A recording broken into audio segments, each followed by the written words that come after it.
Good morning, all. I woke up this morning and Dell had emailed me Dungeon Time. Dell is using my Time engine to create a D&D type dungeon crawl game. So what a pleasant thing to wake up to. I come in the morning, generally check my emails if I'm home, and I set up and play a little game and coffee before the rest of the day. I saw this email. So very cool. I've read through it once, read through it a second time. This is a beta. This is a play test. So I thought I would share this for Dell and for anybody else who's going to be interested in this. But it's fantastic. It's funny because one thing I have always wanted to do was create a really good tabletop solo play kind of fantasy D&D type game that focused on some kind of dungeon crawl. But I've never been able to come up with a good idea or a good solution to how I'd want to do that. And then ironic that Dell would see it in my Time engine and say, check this out. So cool. Dell, love the artwork here on the cover as well. So we got to make 3 characters. So some of you are going to recognize this. This uses the Time engine. And the Time engine is used in many different sports games. And the Time engine varies quite a bit. Let me shrink this down so we can see the chart. That all the Time engine, what the Time engine is they're games that feature the use of a single 6-sided die generally, and they feature rating a player or team or something with a grade or a number, which then adds up to a grade, and then they generally are tasked with facing other rated variables. So even my role-playing game now, Big Country Secret Agent, uses the concepts of your characters not being a numerical value, but being having an ability. You're an A grade in your intelligence or your IQ, meaning you are at the top of the charts, and your IQ can match up against another character's IQ for a number, which would then need to be achieved. That's how that particular game works. This is borrowing the concepts for basketball, baseball, and rally racing, where you roll up each segment of your team, and those things add up to give your whole team a grade. So we are going to make our 3. I'm going to make just 3 characters. So the odds that we're going to be a C or worse probably going to happen today. So I may need to make another warrior. So I think what I'll do is I'm going to make another warrior called Tom.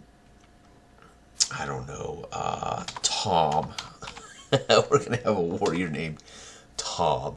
Alright, so let's roll up Logan. Logan is a 1. Holy damn it. So we've got an completely inept warrior. He is and what does that mean? He's a 0. Oh, lordy. Phillida, our cleric, she is a 2. Damn it, she's a 0 plus. So that means she's got something, but not much. Roman, our rogue, is a 2. Oh no, this party is doomed. And Tom, our other warrior, let's hope to God he's a veteran badass. And 6, he is a veteran badass, 2 plus. Now we add all this up. So how does this work? This is the same as my baseball game, my basketball game. We would add these up. So a plus is counted as a 1. It's a full grade better. Or no, in this game it's a 0.5. But in some of my games you round up, so it's 0.5. So we got a 2, a 3.5. This team, this party, is a 3.5, and 3.5 is almost exactly what I said we would be, a C. So again, what's cool is there's no limitation. You could, if you want to make a troop of 6 party members to improve your chances of getting an A, so you can improve your chance of survival, like D&D, the more the better. You're going to go further in an old school D&D game if you have, like, say, 7 or 8 party members, right? Okay, now I happen to roll a 1, 2, 2, and a 6. So I also could do this if I had 3 party members that were all 2 plus. Well, I'd be an A, and I could do it I could do it with, but this particular party has got a warrior at the front, a cleric second, a rogue third, and a warrior bringing up the back who is a stud. So I put them in order. This is not required by the rules, but I put them in an order of how they would travel. And they're going to be a C in this game. So let's go ahead and save that so I don't lose it by accident. So we've created our character, right? Now let's go ahead and see what else we do here. Now roll them up. During play, special situations will require a particular character to roll above a target number to succeed a challenge to avert a consequence. So if it says cleric 4, I have to roll for the cleric. There I get to add their rating. So Philida would not get to, I'd have to roll literally 4 or take, so I'd have to roll literally a greater than 4. I have to roll a 5 or better for Philida to succeed. And 2, she would fail, and the party would suffer a wound. And the party itself suffers the wound. So narratively, as you play through, you could see it as, if the party's really beat up, narratively, that would be everybody's wounded, everybody's limping, everybody's right. So it isn't as if any one character is going to be killed off, which is very, very clever, very cool, because I like the idea of the party itself being battered and injured and wounded, which is straight out of our Dark Age of Man role-playing game. Dark Age of Man uses a wound system that is more narrative, right, as opposed to a number bubble, hit point bubble. Okay, so let's go on down and see what else we're going to do here. And we got a brilliant map. This is so cool. I could see, this is so good, man. Dell did a brilliant job. So I can see here, I would like to see, where's it at? Let's see if we can get this back on the screen. There we go. So we've got all these different spots on the map. Grapshaw Mall. So I'm saying we go, let's head over to, we got 1, 2, 3, 4, 5, 6, 7, 8. We got 8. Alright, I could roll a d8 and randomly see where our group happens to be, or where we want to go, or where we're sent by the guild. And I'm seeing this group as a group that would be out trying to make their way. And I'm looking at survivability here. The Blackberry Hole, that looks tough as hell. But it's small. I mean, it's a huge dungeon. I mean, this is the kind of dungeon that's short but dangerous.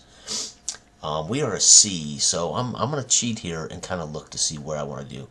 Windmire Citadel, my God, this must be an epic citadel with lots of levels on it. So this borrows the concepts of my rally racing. So for those who don't know, rally racing, you race in stages across a country or across a region.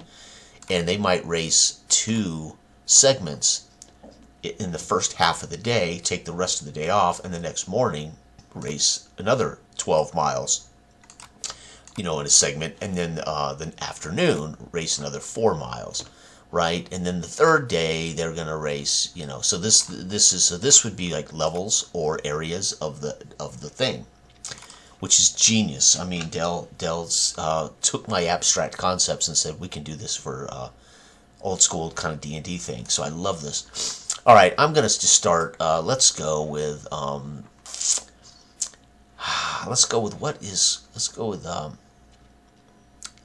damn, they all look terrifying. Let's go with Brewer's Grotto. 4. There are 4 segments, so we're gonna go with Brewer's Grotto. So Brewer's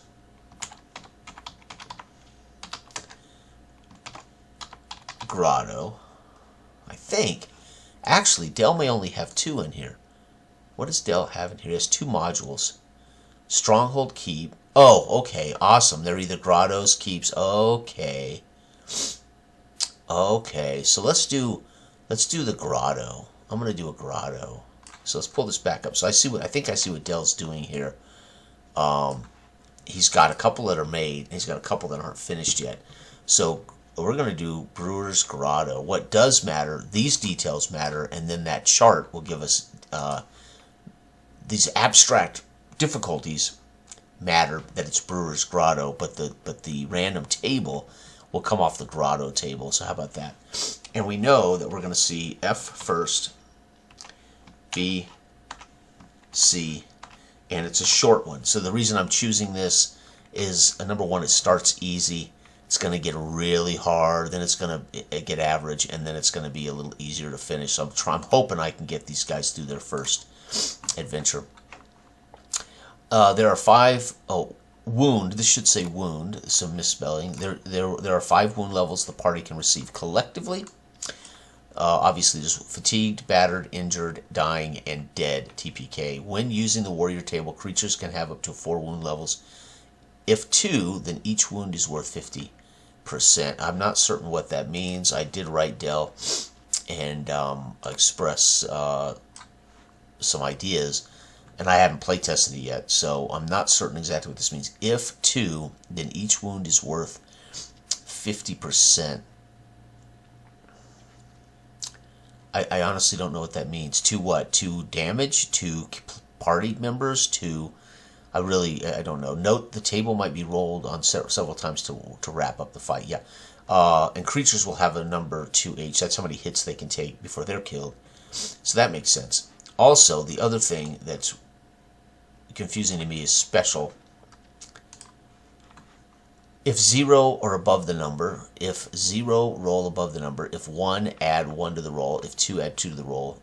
Plus means a number or up. Okay, that's brilliant. So if Logan is trying to achieve a special action, he has to roll above the number. So he's going to be the most difficult task. If Tom, the warrior, is trying to do something, he gets to add 2 to the dice above it. So let's say I have to do it's a 4 special.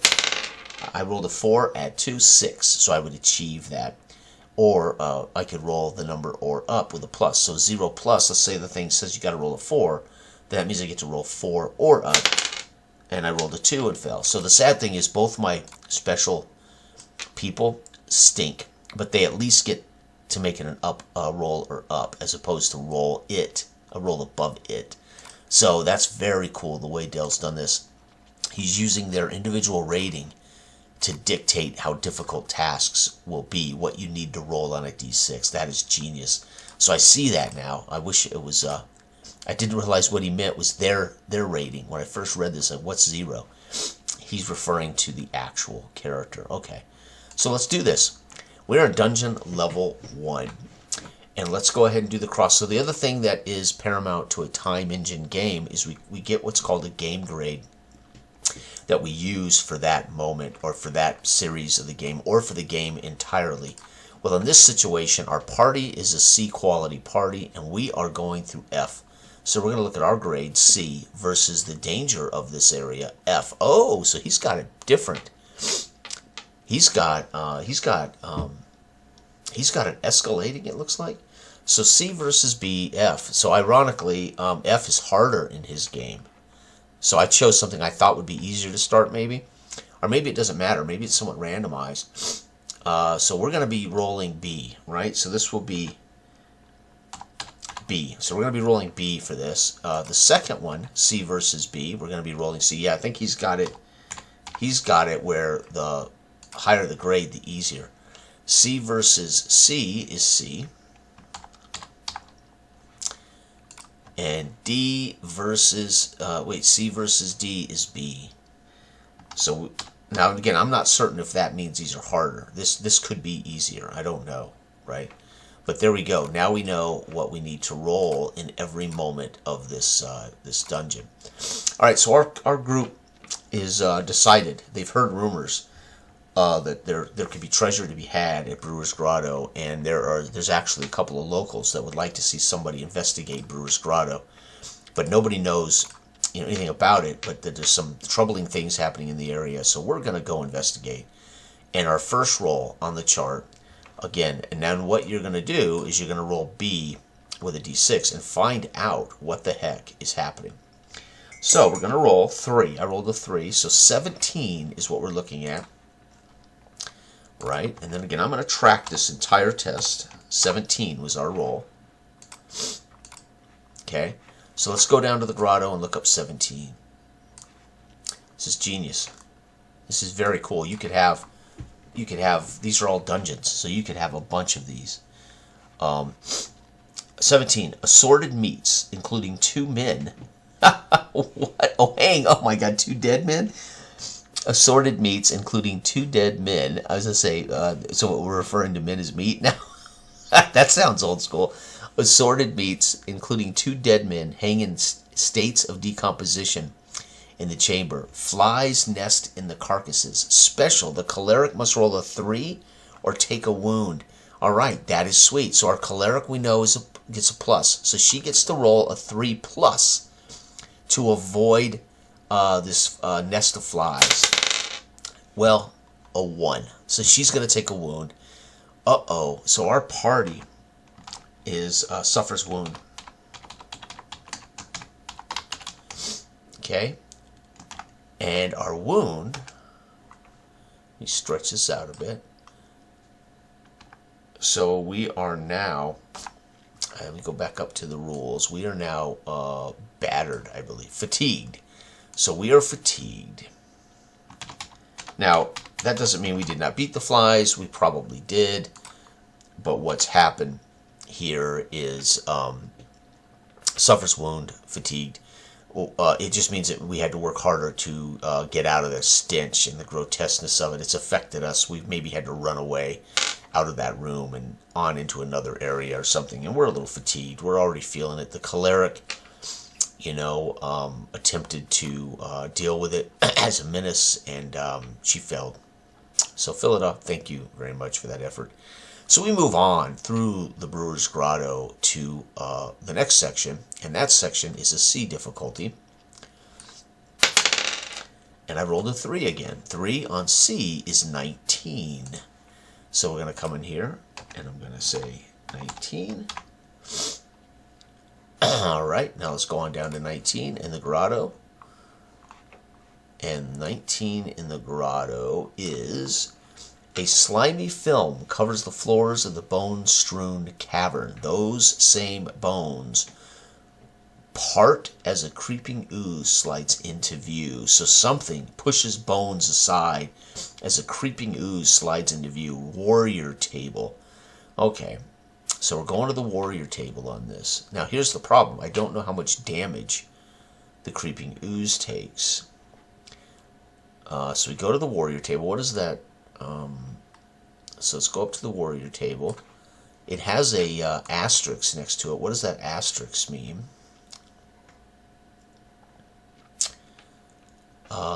What does that asterisk mean? There's no number rated, so it doesn't tell me what I have to roll to succeed. It just says go to the warrior table. My warrior, which one? I have 2. I'm going to go with Tom, because he's a stud. We're going to go with 2. The creature is what? It's. So I'm looking at 0, 1, or 2 for my actual warrior. Actually, Logan is leading, so I'm going to go with 0 because he's leading the party. That's my fault for putting Logan in the front. All right, so we're going to roll. I'm not certain how we beat the ooze. It doesn't give a wound value, so maybe I'm going to assume all we got to do is succeed. If we succeed, then we beat the ooze. I'm going to assume that it's just 1 roll, right? To resolve this conflict. 6, cause 2 wounds. All right, so we're going to defeat the ooze. So Logan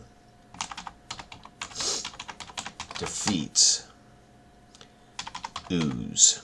Yay. Now, I don't know what we get for that. We just get to keep playing. So we suffered a wound in a fatigued. Logan defeats ooze. It doesn't say anything about treasure or anything like that.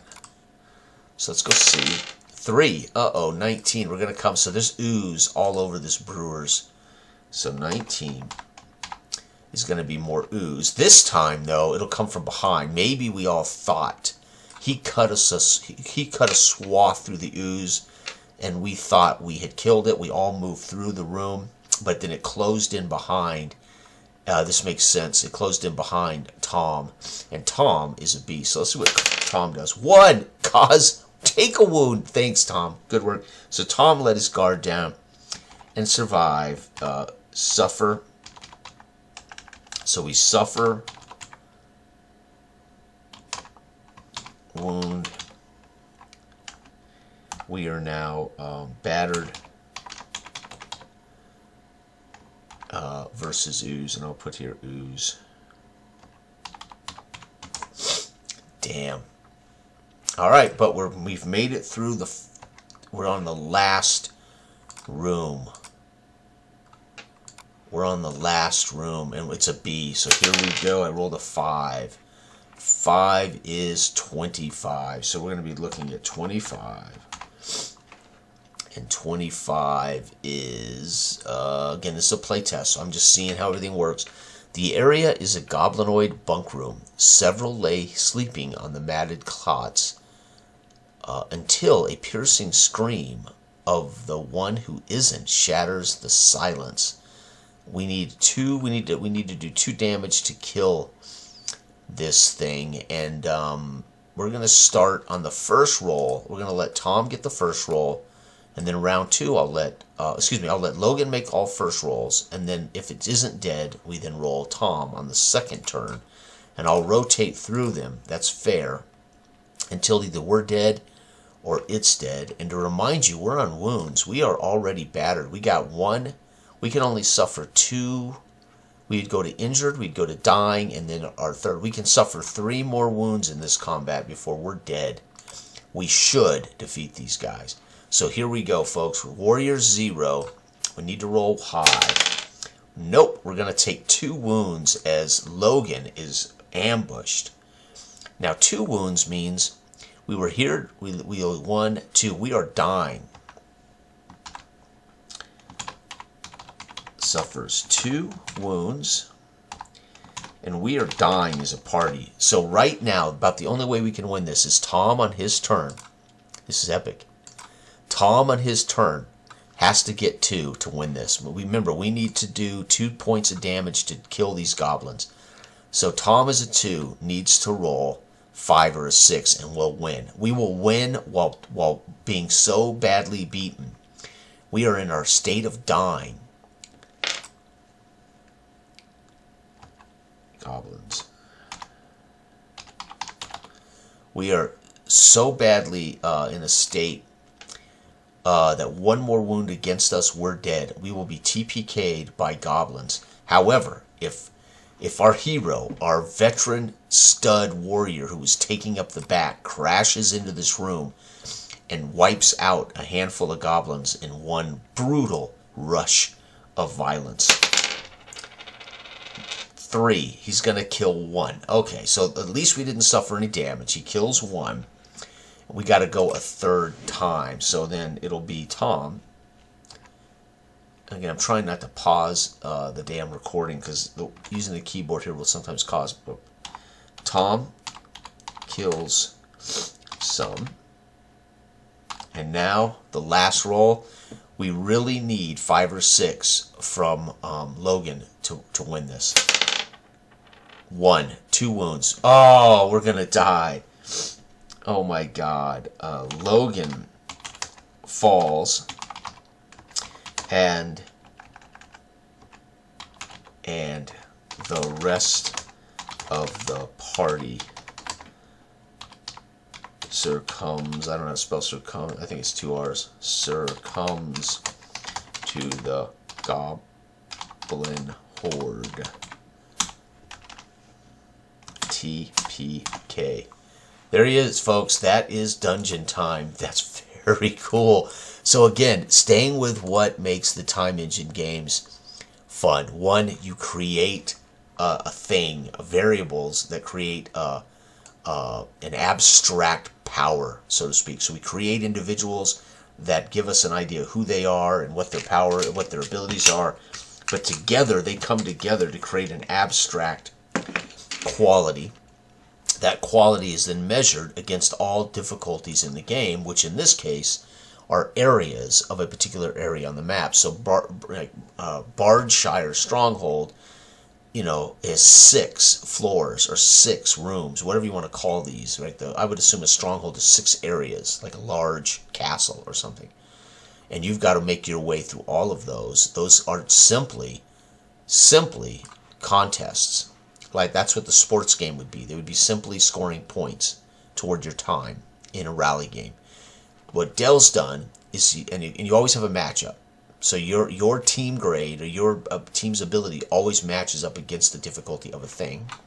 So that's all my time engine, copyright. That's all my concept. But he's added this very cool description of where we're at and what's happening to give context to this. Why we would be in a combat, or why the cleric would be turning undead or whatever, right? Which would be this. Very cool. It's going to work beautifully. There's no doubt. Now, obviously, he's left Citadel Castle open to be filled in. So I'll wait and see what he does with that. And then he's got Stronghold and Keep. He's partially done, needs to be filled in. And he did finish Grotto or Hole or Maw.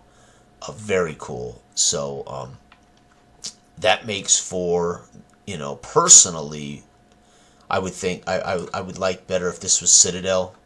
This is Castle.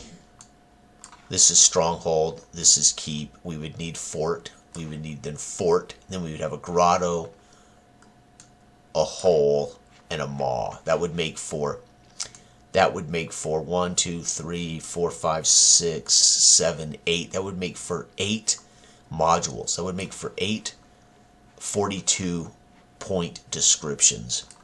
And 8 times 42, 8 times 42 could give us 336 unique variables, or unique written descriptions, which keep the game fun no matter how many times you play it. Again, tabletop games like this, it would be like an 18-page book. They're meant to be travel. They're meant to be something you pop out and just off your desk, or grab and throw in your backpack and take out. All you need is a notepad, a pencil, and a D6, and you're able to. And so they're really activity/travel books. So 336 distinct, descriptive texts, all related to the Grotto, and then another one related to the Hole in the Maw, would be so deep, and it would give you plenty of reasons to play. So it's going to be it's going to be unique. So anyway, that's very cool. I love the way what he's done is he's done a random number finder here for your actual module. And it could be a module. It doesn't have to be a Grotto. It could be the Stony Keep of the Dark Lord, and there's 42 points in the Stony Keep of the Dark Lord. So as a playtest, beautiful. It works. It functions. I'm already seeing how we could make either more of these, like the Grotto would have its own unique number chart, or we could have, of course, the Grotto. The Grotto would be one set of 42 numbers. Then we could have the Hole, the Maw, and that just makes every adventure more unique, right? That's so cool. Brilliant, Dale. Thank you, brother. This is fantastic. And it kind of solves a dilemma I've had for years. I've wanted to always make a tabletop solitaire D&D-esque dungeon crawl game, and I just could not come up with the actual puzzle, the actual paradigm for how I'd like to do that. And it never crossed my mind to turn the time engine into a dungeon crawl game. This is genius.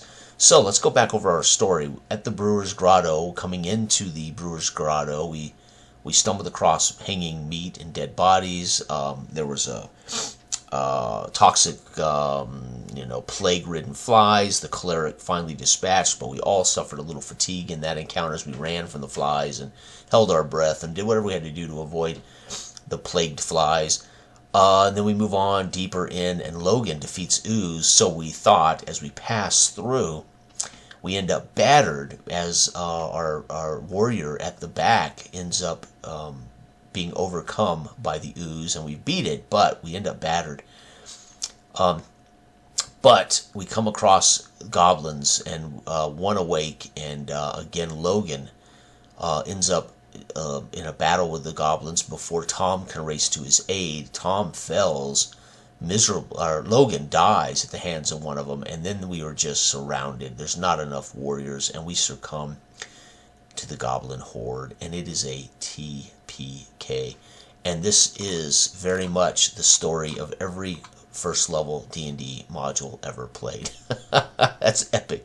Thank you, brother. Very good. Bye-bye.